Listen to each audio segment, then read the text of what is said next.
Hello, this is the help video for the how to use the Quickstart guide. If you are a new user or this is a brand new Revinetix device, the Quickstart guide will just pop up automatically. If you skipped past that, or if you're wondering how to get back to it, it's found here under the help menu. Click on that drop down arrow and select Quickstart out of the list. That will open up the Quickstart window. I can go through and configure the various kind of the general settings for my appliance. Set my time zone, date, password, network, those kinds of things. I'm just going to quickly go through these settings to get you familiar with them. So let's say I am in the America Denver time zone. I'll just go ahead and click on submit. Otherwise I would change it. We'll say submit on the date and the time. If I want to change my password, I can do that here as well. I'm actually just going to skip over that.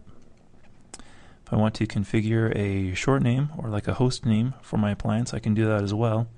If I say I don't want to always enter in the IP address for my system, I can just assign a short name, and then in my web browser, when I want to get to my box, I type in that short name, which in this case is test1u. I can also enter in my domain name and a default gateway information.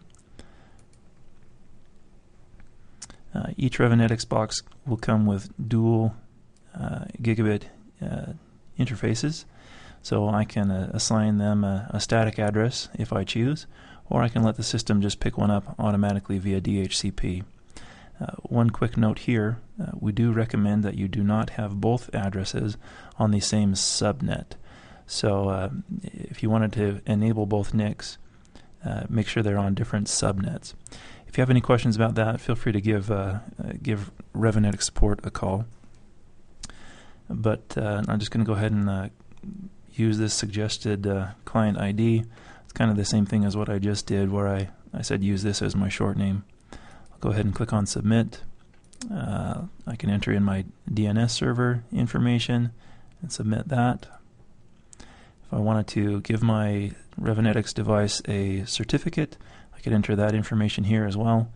And then again, obviously just click on submit.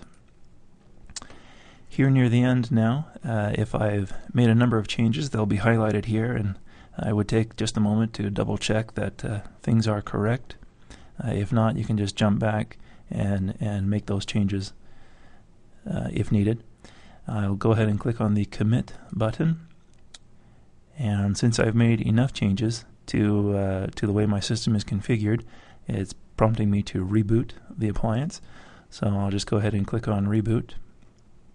Then I get this question, are you sure you want to reboot? Just go ahead and click on yes.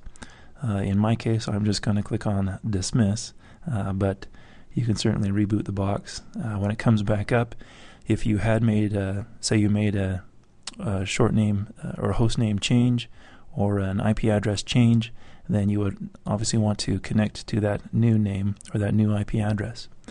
And I'm going to go ahead and close out with that. Thank you.